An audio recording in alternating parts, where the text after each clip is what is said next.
My name is Darci Stone, and I'm going to be moderating the panel. The reason I'm here, it's kind of twofold. I was the grand prize winner of Writers of the Future last year, so yay! Now, that shows I can write, but why am I on a paleontology panel? And I teach high school science, and so I do have a background in earth space science as well as physics and chemistry. So that is me. Okay, my name's Jeffery. The reason I'm on this panel is because I have a background in archaeology, history. My emphasis has generally been a little more recent than dinosaurs, but this the writing for this panel seems to include a little more scope. So my background is digging around in the ground. Hi, I'm Larry Correia. I'm a writer. I don't know anything about paleontology at all. I've made up a lot of worlds, and I've made up a lot of gods and men. I've made up a lot of people, but I got an accounting degree. What Larry said, but without the degree. Yeah, I'm just a guy who thinks he knows everything. So apparently, I got volunteered for this panel. Also, Writers of the Future winner, but in a previous year. So. All right, so I'm going to kind of reverse the format a little bit. To guide us as panelists, I'm going to start by taking some audience questions. We're not going to answer them right away, but I'll try to kind of keep them in mind as I guide our discussions. So I'm curious, obviously you came to this room knowing what the title was, so you may have some specific questions or things you would like us to discuss. So take it away. When inventing a world, what resources do you use for, besides just Google? Do you have ideas or resources to inform your world building? Yes. Next question. Oh, big old list. It seems like, at least for this panel, the scope of paleontology is much bigger than just dinosaurs or just things. So. Oh, thank goodness. But like, what does that mean when you're developing the actual like history of the world? What do you need to think about as you're developing things that don't exist anymore, but have existed at the beginning of the creation? I got a good one for that, actually. Okay. How deep should you bother going when you're going into the creation myth of your world and how it's created and how it looks now? Good question. Is it better to write something now and then come up with a backstory later, or to come up with a backstory and then see what it can make for you now? Yes. So which one? Which order do you do things in generally? Such easy questions, yes. No, that's a you guys. These are all really good questions. Right. When you're doing your world creation, like in your creation myths, what kind of paleontological and archaeological things do you like to include? Okay. How would a world that was created artificially or differ, say some, advanced race or us in 10,000 years, whatever, wanted to create a world modeling after, a naturally created planet, how geologically and paleontologically would it differ from, say, Earth as it was created? So take a couple more, and then we got to get started. So. Yes, you. Oh no, me. Okay, I'm so sorry. What are the little things that you can do as a writer to help the world come to life without shoving it down the reader's throat?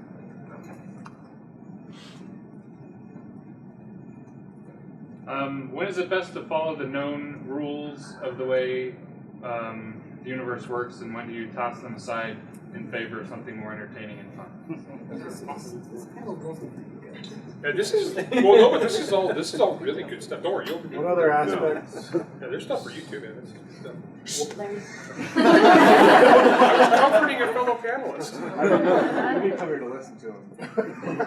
What kind of other things in the world would paleontology interact with in interesting ways, like maybe the economy or history, or I don't know.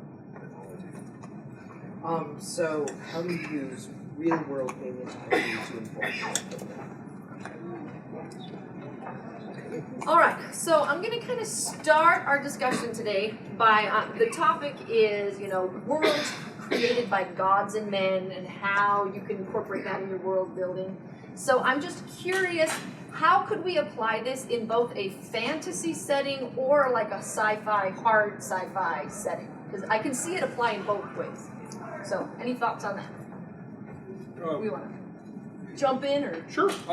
Okay, so a big thing, this is a saying that's been around since Star Wars, the original Star Wars, and one of the things people liked about Star Wars was that the future had a past, and that it felt like the universe had a history. It felt like the universe was lived in. Everything wasn't all shiny and sparkly and new. It was like things had been around, they'd come from somewhere else. And that's kind of a good rule of thumb anytime in your writing. If you want to create big, in-depth worlds that are immersive, they need to have a past. And everything came from somewhere.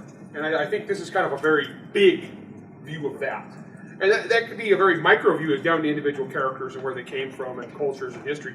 But like when you get to actual world building, if you make it fleshed out, it's like this is the history of your world, and this is the big events, and then you can take little bits of that and put it forward into your story. Like I have a epic fantasy series right now that is set, 800 years after some major historical events that aren't really particularly understood. And so I keep putting little bits and pieces of things forward into the story that are basically artifacts or artwork or old books or sayings or things that are left over from then. And just to make things feel more real. Yeah, well, and along those lines, I mean, it occurs to me that whether the event that happened in the past was a magical event in a fantasy world or a physical event like a volcano, in a hard sci-fi novel, everything that happens leaves some kind of a trace in the geologic record.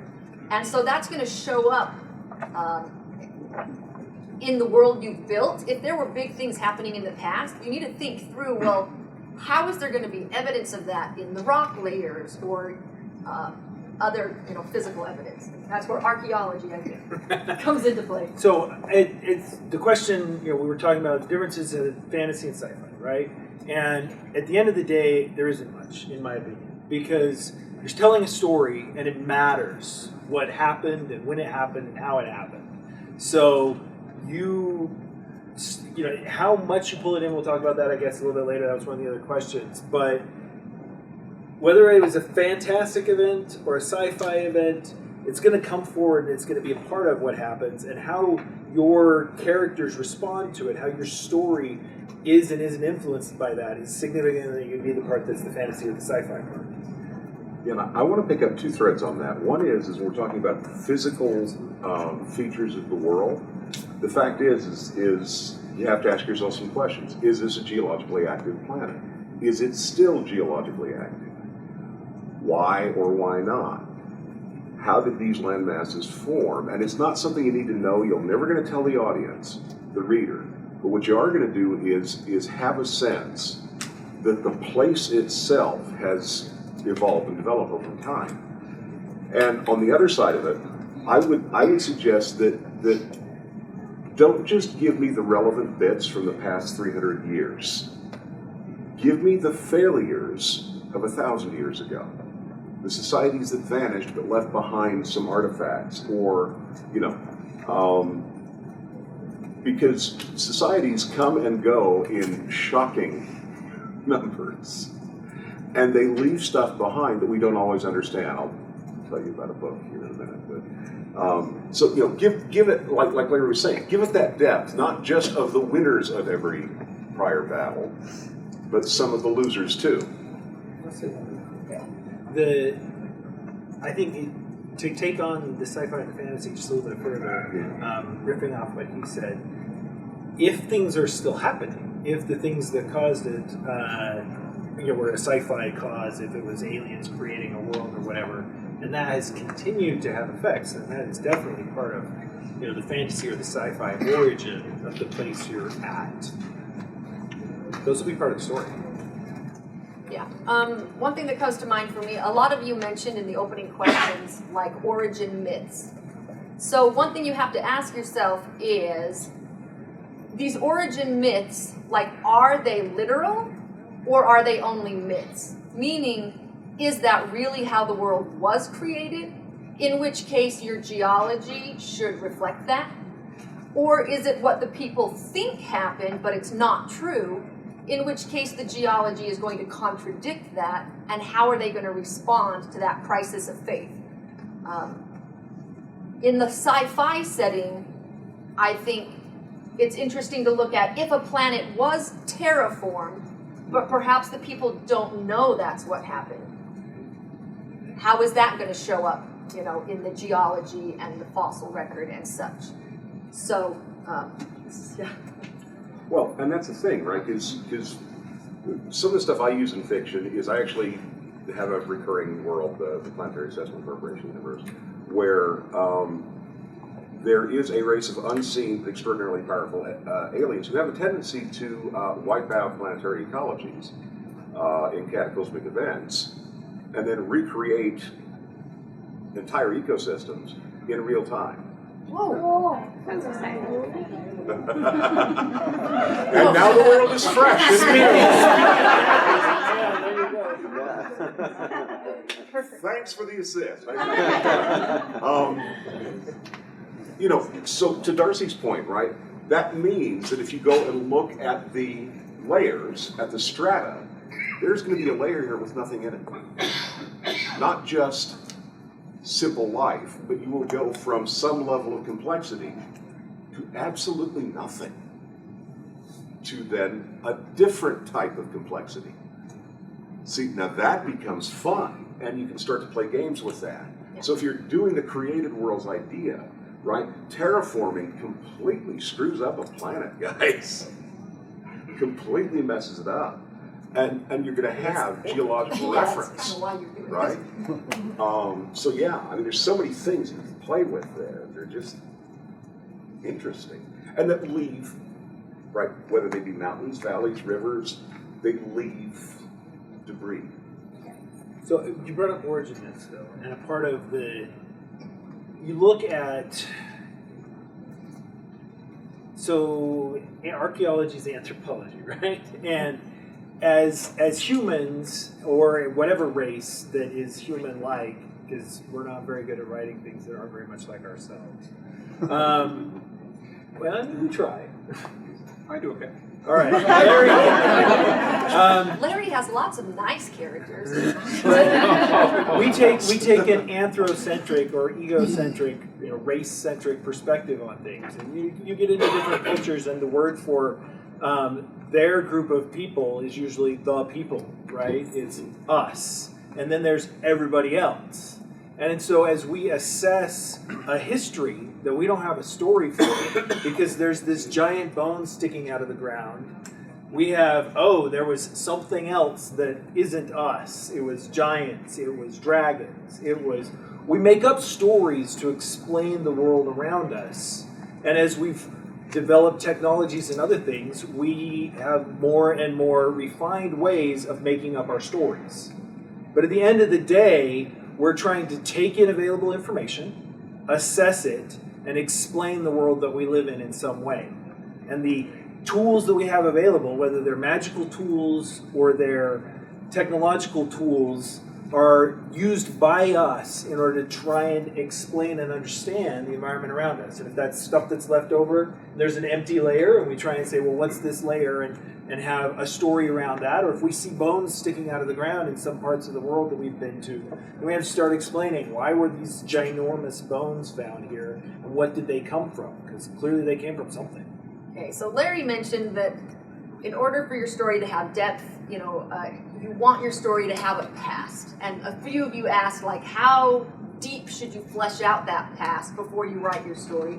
So kind of with that in mind, I'm curious, let's discuss, like, how do we know on our own planet about things that happened in the past? Like, I mean, the title says paleontology, but that's only one way that we learn about our own past. So what are ways the characters in your book are going to know about the past of their planet or society? Well, this is multi-part. So the first part is like how much do you need to know before you get writing. Good rule of thumb there is don't get on an endless research cycle where I see these people who've been world building for 5 years and haven't started writing the book yet.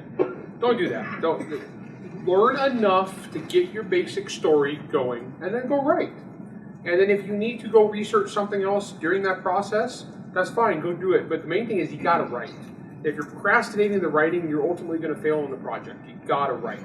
And then on the second part is like, how do the characters learn about that? To me, the best way to do that is, and I do have a fantasy series where a big part of the story is the plot reveals of what actually happened before, as these guys learn their history. You got to make it organic. Don't slap people, like don't slap the reader over the face with like your big info dump, or don't have it like where they just suddenly blunder into the truth and here's a handy 6 paragraphs of the history of Mesopotamia. Okay, I mean it's like when you look at how people actually discover stuff, it's usually incremental. It's bits and pieces. And for storytelling, nuts and bolts, you want to take your cool reveals and stretch them out as much as you can. Give them bits and pieces. And if you want to draw the reader along and you want to keep the reader interested, so don't give them the whole thing at one time. All right? Give them just enough. It's like, ooh, that's cool. I learned something new. I feel smart. Until you have to do that again. And you keep feeding them crumbs until they got the whole picture. Wow, I've mixed a lot of metaphors. Okay, but you guys understand what I'm saying, right? Yeah. So be subtle about it. Okay, so in archaeology, I'm just curious, what are the types of things we discover in archaeology that give us information about previous cultures? Okay, so one of the things that so archaeology is a science. It's maybe more so than other humanities in some ways, and in some ways less, because even a sociologist can go and ask more people. With archaeology, you get what you get and you don't pitch a fit. And you've got to go through and work with the things you find in the ground and explain your stories based on what's there. So in my graduate work, I told a professor once, they asked me what were the questions I was hoping to answer. And I said, well, we're archaeologists. We're going to see what we find, and then we'll make up the questions. We don't know what the questions are yet. And they didn't like that answer. And I did have questions I was trying to answer, but I was apparently too snarky for that professor. But it's true, right? As we look at archaeology, we employ the different technologies that we have available. I mean, at some point in the past, it was we have a shovel and we have a brush, and we try and figure out what order things were put in the ground in, and that informs us as to what order they happened in. And we got better and better at figuring out how old things were by using tools like radiocarbon dating and then calibrating the radiocarbon curve. That was a big drama cycle in the history of archaeology. And then dendrochronology, looking at tree rings to figure out how old things are. But just figuring out the age of things has been a big deal in archaeology, because then you're helping to establish the relationship of a story. But you're making up the story based on the things you find in the ground. And so when we're looking at stuff we dig out of the past, then that relationship of strata is huge to archaeologists. Then you get messed up with archaeologists and historians, because historians are mostly looking at recorded things that were intentionally preserved. And there's already a huge bias in that, right? If it's something that the humans decided to write down, then they wrote it down the way they wanted it written down. And they saved the things they wanted to save. So the stuff that gets preserved is very differentially selected for of the story that they wanted to tell about themselves, or the story that the conquering people wanted to be told about the people that they conquered and destroyed all of their other stuff. I mean, it's layers of humans telling stories about themselves. And correct me if I'm wrong, but I've heard that a lot of what survives at archaeology digs is like garbage from the past. So you're dealing with the scraps and odds and ends and having to try to give them context. Is that right? You sometimes have, I mean, really, yes, that's significantly true. The stuff that gets left behind is the stuff that we left behind. The times when you don't have that be the case are usually times when there's some kind of catastrophic occurrence. Like Pompeii is really interesting to us because there was a whole bunch of stuff that didn't get a chance to get carried away, didn't get a chance to get recycled. I mean, iron is what I'm most fascinated with. I'm an archaeometallurgist. But you look at iron, and iron is incredibly reusable, right? So the stuff that gets preserved is the stuff that people thought was really, really cool, or belonged to their dad, or was attributed to somebody so-and-so. But the really normal stuff, iron disappears in the ground pretty fast in most contexts. Iron doesn't like to stay a metal. Nature didn't intend that. And then the stuff that we keep is the stuff that was high status. The things that were normal get recombined. You know, and one example of this from one of the other areas I'm interested in, which is martial studies and martial arts. Among the European martial arts communities, there's an argument that soldiers, especially upper class, never fought with chain weapons, with flails or similar. And we see illustrations, but there are very few preserved examples in Western Europe. And that, to me, you know, this is an interesting research topic for me, but to me, that has everything to do with the reusability and the simplicity of it. At the end of the day, it was a ball, maybe with spikes, often hollow, so it was the right weight, and then on a piece of chain. All of that is super reusable. You can instantly turn that, a blacksmith can, in a few minutes, turn that into something else that's very handy and usable for another purpose. So why would you save that? So a couple of 3 thoughts. First off, there's a book that was published here probably 35 years ago called Motel of the Mysteries that kind of pokes fun at the idea of RKO Anthropology, where after the great propaganda bomb of whatever the year was that buried the world in leaflets, they excavate a motel. And they're trying to explain it, and they just explain it in entirely religious terms, X number of years into the future. And they get every last detail wrong. Toilets? Yeah, they've got the ceremonial ring that one wears about the neck because it was not attached to the bowl. The bowl was obviously the ceremonial urn where you went and prayed to the gods. And when you were done, you pulled the chain to let them know that you had finished speaking. And it's just this delightful spoof on just how goofy sometimes what we think we know about the past can be. Second thought, in terms of archaeology, remember that soft things generally don't survive. So tissue doesn't survive, bones do. It's part of why, as we were talking about before with the dinosaurs, right? We went down there, we looked at a bunch of stuff, we said, okay, here's the bones. Well, the bones look like this, it must have been shaped like that. We assumed they must have been lizards. Turns out they were probably birds. Well, why didn't we know they were birds? Because the feathers went away. There was no evidence of the fact of the feather.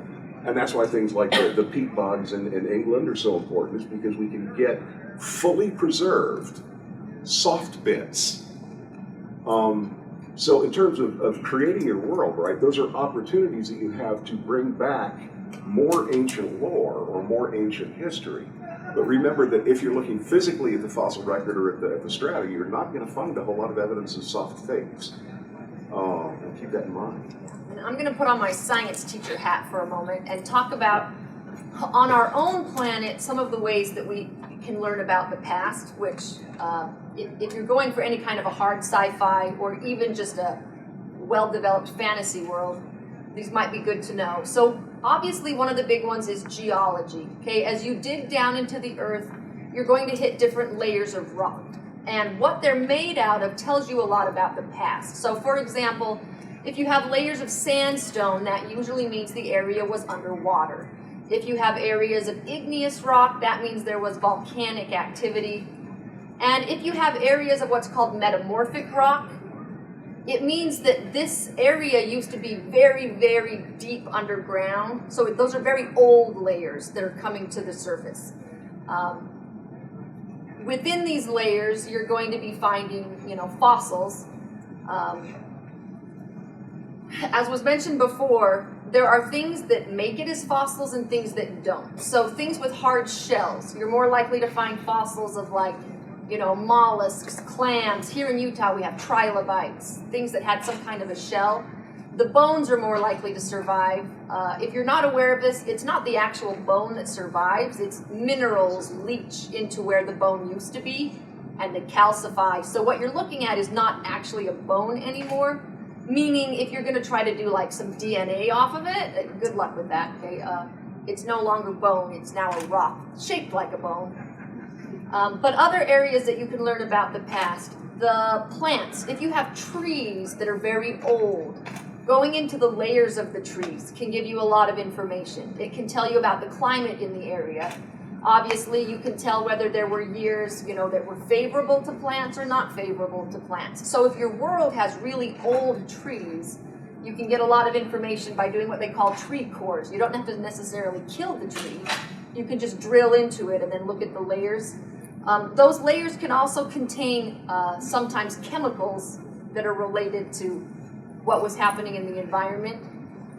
Ice cores are another big one, where if you want to learn about the past climate, you can drill down into the ice, and they can analyze the ice samples to learn more about like what was in the atmosphere and what the temperature was like.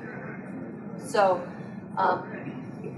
one of the big ones here on Earth is in Antarctica. If you drill in Antarctica, there are a lot of fossils in Antarctica that are from like rainforests and jungles. So why is that unusual? Well, Antarctica is currently a giant sheet of ice, right? So you've got these discrepancies in what the world is like now compared to what it clearly was in the past. And you can see the same things other places in our world. For example, there are fossils that occur in Africa, and the only other place you can find matching fossils is South America. So what does that tell us? Well, it supports this idea of Pangea, that your world is shifting and moving apart. So if you're going for some hard sci-fi, you may want to, you know, do some research on our own planet and how scientists learn about our own past. So there's my science hat. Quick couple of thoughts. Sorry. In terms of if we're talking about constructed worlds, if you've ever been to ever tried to dig a hole for a big tree, you've run into construction debris from when your house was built, often chunks of concrete or other things that you really wish weren't in your yard. As soon as you take them out, of course, your front lawn sinks. No experience there. But there will be those kinds of artifacts, right? If there was a construction process, yes, they will clean up the job site, but you know what? There's a bunch of stuff that you just leave there and then cover up with dirt. It's the nature of building things. Second, in terms of more recent history, one of the things I think is really important is remember that language betrays the past. Does anyone here know what a poke is? Pig in a poke? I think it's a sack. Sack. Yeah. Right? And you have a large sack, approximately so big, it's called a poke. And many of us also have a pokette, into which we place smaller things. Now, most of us don't know that. How many of you have heard the phrase, let the cat out of the bag? Also known as a poke. Why? Because back in 1500s England, during famine, what would happen is people would show a suckling pig out in front of their cart or their stand at the market. You would say, I want that. You pay premium penny because those are hard to get. They'd say, let me put it in a bag for you. Take it, go into the back room, come back out with a bag tied at the top with an animal about that size in it. Well, never take a pig in a poke lest you let the cat out of the bag. They're connected. This stuff happens in our communication. We Google things now. Well, 30 years ago, no one knew what that meant. I talk about the Soviet One Union. that I love is if you want to save a digital file, what does the icon look like? Yeah. What is that? It's a save icon, right? Yeah. Everyone knows it's the save icon, but there are a lot of people that have never seen a floppy disk. You know, I wonder if we're going to be using that same symbol, 500 years from now. Probably. It's just the save symbol. It's a pictograph now, right? When they're using biological storage media, that no one knows what a safe medium is because you just direct download. It's just there now. Okay, so we've touched on this briefly, but I want to go a little more in depth on how much of this world building detail do you need to share with the reader, and how do you prevent it from being an info dump? Okay, writer hat on again, being the least scientific person here. It depends entirely upon the type of story you're telling. And necessarily, okay, so an info dump by itself isn't necessarily a bad thing. And another thing, when we tell you guys things, those are suggestions. They're not hard and fast rules. Because for every suggestion we give you, we can, don't do this, don't do that. We can immediately find a writer who violates it and who's really successful. Because like, so David Weber is the master of the info dump. Okay, he is amazeballs at it, and I would buy a book of just David Weber info dumping. You know, it's great reading. So it's not necessarily a question of right or wrong. It's a question of the audience you're targeting and what the genre is you're writing in. So if you're writing a big epic fantasy where history and world building is a giant part of that story, then by all means you probably want to tell as much of that history as possible. So in that case, almost all of it you're researching is going to wind up in the book. However, if you're writing more something like I'm doing, like it's more of a sword and sorcery, magic, wizards and fighting and dragons and whatnot, then that stuff is there, but it's not the purpose of the book. And if I'm writing something a little more serious, where the history plays a big part, then it's going to be more. So very carefully look at it, and then don't do any more work than you need to. Like a lot of people, like going back to the world building thing, you don't need to be Tolkien here. Okay, you don't need to write the Elfish language to write your book. I mean, if you're really into that, that's fine. I don't kink shame. Okay. just a bit of trivia. Tolkien was a linguist, so he started there. Yeah, go ahead. That'd be like me starting, like Son of the Black Sword. I actually came up with a banking system and an accounting system, and it's, this world has fractional reserve banking. Is that in the book anywhere? No, because it's terribly boring to all of you who aren't accountants or economists. So it's one of those. One of my favorite writing quotes is from Elmore Leonard. It is, "Don't write the parts people skim." Okay, so just because you know the history doesn't mean it needs to go in the book. And in fact, be careful, because sometimes you guys get really, really proud of your world building, and you shove more into the book than you need to, and readers get bored. Okay, so if it's fun, you can get away with anything. Okay, keep it fun. You can save that for extras on your website, right? Everybody falls in love with your book, and you've got juicy tidbits. Role-playing games. When you publish the role-playing game based upon your IP, all that useful stuff's going to wind up in the World Guide because GMs need to know more than the readers of the novels. I've done this a couple times now, so keep the notes. You get paid for that either way. It's pretty cool. I also think kind of a good rule of thumb is just... It reminds me of in The Wizard of Oz, right? Like, what's behind the curtain? Like, you need to give your readers enough of these little tidbits of world building to convince them that something is behind the curtain. But you don't have to necessarily, like, if you're never going to go behind the curtain, then just, it's kind of the ultimate, bluff. It's your bluff as an author that, oh, don't worry, I've really thought out in depth the history of my planet. No, you just gave them a few crumbs to give that impression, and that's usually enough. They'll believe it, go on with your story, stick to the plot. I think there's really different styles to them, right? I mean, I've been here and heard exactly that advice, and then I've heard exactly the opposite, like Farland. You have Farland going, it's like, you gotta know millions of years of history in the world that you're creating, and that's what works for him. That's why I say there's no hard and fast rules. Yeah, and in Rune Lords you do, because that's what the series is about. And that's the way he writes his books. So it totally matters in his stories that it's all got to be there and it all comes into play, and that's what he loves to do. And to Larry's point about writing a book based on accounting or writing a book based on whatever it is that you're fascinated with, your passion is what will pull people in, right? Yeah, don't tell them the boring parts, but somehow what you really, really enjoy, what you find fascinating, exciting, interesting, is you figure out how to write that well. That drives you to write. Don't write the story that you're not interested in, because nobody else is going to be interested in it either. So write what you know, write what you love, and find that balance of sharing enough of it that other people find it interesting too. Well, and what they said, because the reader ultimately is interested in a story about people in the current. And you provide these other details to give it richness, but not for its own sake, unless you're writing to an audience. who really wants a treatise on, right, one of the worst books I've ever read.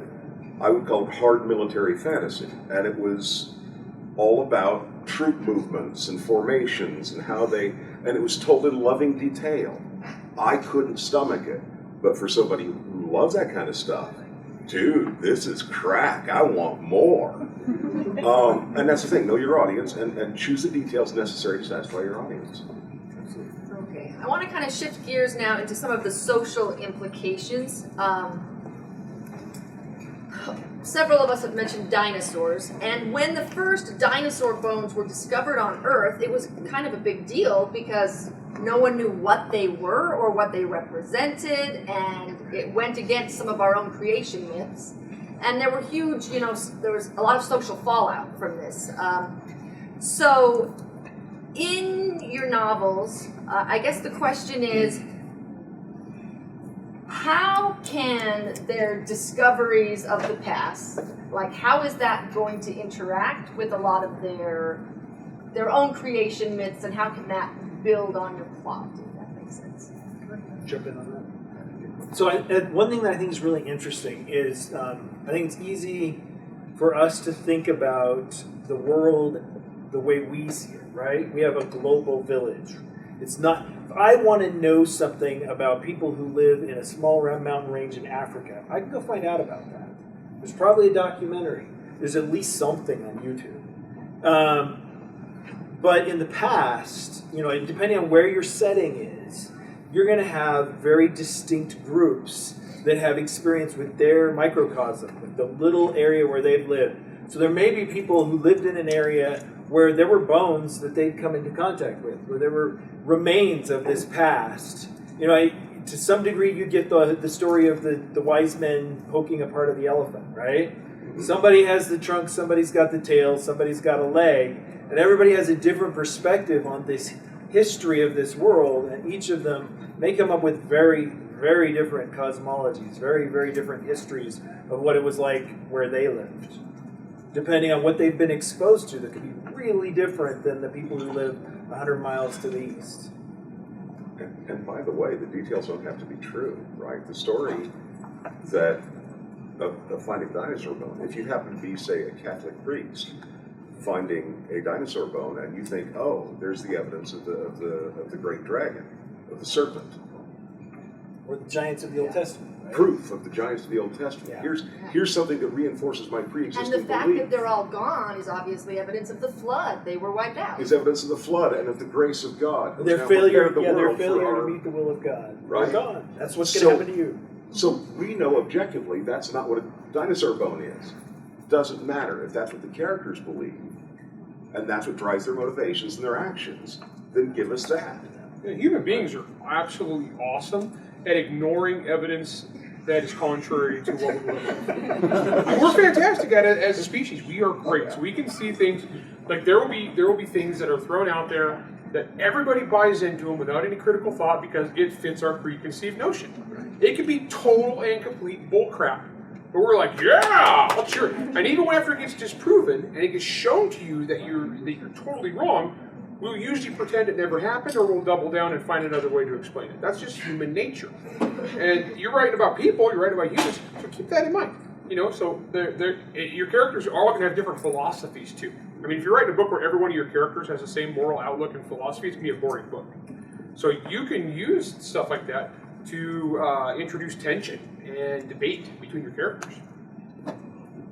Yeah, no, one of the seed questions for the panel, which made me laugh, said, what kinds of social dynamics might exist between people who believe they were created versus those who believe they had evolved on the planet? And I'm like, well, look around. That's our world. But it is something that you can kind of pull into some of the world cultures that you're building. Is, there may be groups of people that, that interpret some of these geologic discoveries differently, and how does that, both a reflection of their culture and also how does it influence their future culture and so on. Okay, we are down to our last 5 minutes, so are there any last residual questions, and then I'll give the panelists a chance to say. There was just something that was somewhat hinted at in the description of the panel that I thought might be interesting to cover. The description says some worlds don't have the benefit of billions of years of evolution. What do you guys think a world that was built by aliens in just a very, very short amount of time, say a year, would look like compared to something that's had time for the organism to adjust? Easy. Go to a town, just to give you an idea, because you have two broad answers specifically, because it would depend entirely on the aliens. Right. Okay? Go to a town that's existed for a couple hundred years. Go to a brand new planned community. Look at the difference between the two. You see what I'm saying? You see what I'm getting at here? And comes out and it grew organically over time and got added on, and people came in and did stuff, and different groups came in and did stuff. Versus, like, I just got back from a book tour, okay? So I did like 11 states all across America, signing everywhere. And one thing I've learned is every Barnes & Noble in America is in a shopping mall that has a Panera Bread. They all look exactly the same. It doesn't matter. I've signed books in 45 states and 5 countries, but the bookstore is always in the same shopping mall. Because it's a more recent development, right? So that's just an analogy there. Yeah. Just a way to think about it. That makes a lot of sense. And I'm going to add that terraforming in particular is a brutal process. So it would leave a lot of evidence. So for example, let's say that the planet doesn't have enough water. You're going to have to bring in comets and collide them with the planet to bring in water. Like, you think that's going to leave some kind of evidence? Definitely. Okay. Dirt, a lot of people don't realize it takes 500 years to generate 1 inch of dirt with the erosion process. Okay? So if your planet needs dirt, the only way to speed that up is some kind of gigantic mechanical crushing machines to just shred the rocks and create dirt, because you need dirt for plants and you need plants to live, and those processes would be just brutal processes that would leave evidence behind, and it would definitely, you'd have a different geologic record than on a planet like our Earth, which seems to have gradually developed over time. Any other thoughts? No, riffing on that. The thing that my reaction to in a year, it comes back to the same thing of, you think about the technology that would be required to build a planet like Earth in a year.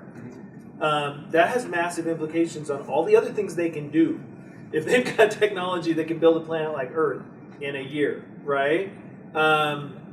And as you think about the depth of those time frames and how geologic time is something that is strange to us. We don't think in those terms. Humans barely exist in geologic time, right? As we start talking about those periods of time, they're so much more massive than we have any experience with. So when you think to shorten those, because I want to work in time frames that are familiar to me, there are massive consequences. It changes things tremendously. And getting back to Darci's point, right? I think one of the things that happens is, why create it from scratch unless you're doing something like a Dysosphere or a ring world or something like that? It's so much easier mechanically to go find a stable planet in a stable orbit that already has worked out some of the kinks and then terraform it. So if the story requires evidence of creation, then you're telling a different story than one that involves a traditional planet.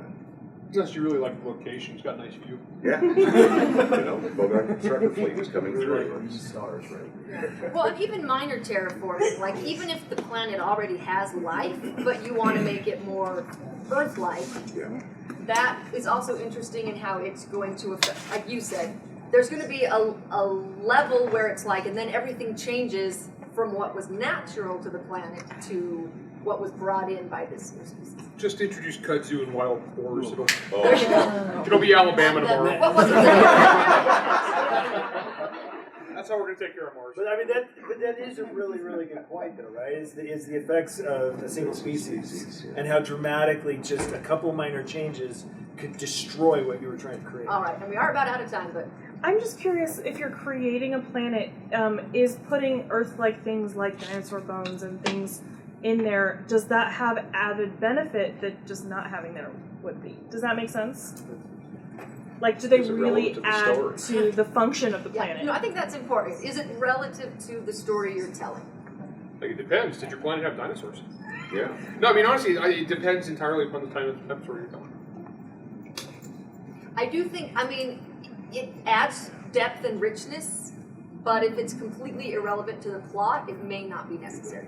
Okay. So last statement, and then we're out of here. So what if you want to have a fantasy world with lots of evidence of like alien involvement or something, but that's no longer happening? That stopped like centuries ago. Dude, who's reading my current series? Yeah, you just described it. Spoiler alert! So, though the people in here's the big thing: the people in the world, it's Son of the Black Sword's the first one. But that's exact. But spoiler alert. But yeah, and I'm not the first person to do this. I mean, Heard, okay, and McCaffrey.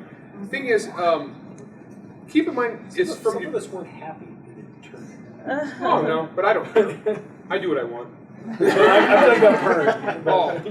No, but it was that way from the beginning. It was always meant that way. No, she meant to do that. She meant to do that from the beginning. So best thing I do is keep in mind it's from the point of view of the characters. They're gonna understand it from their point of view. Sorry. All right, we are out of time, so thanks for coming.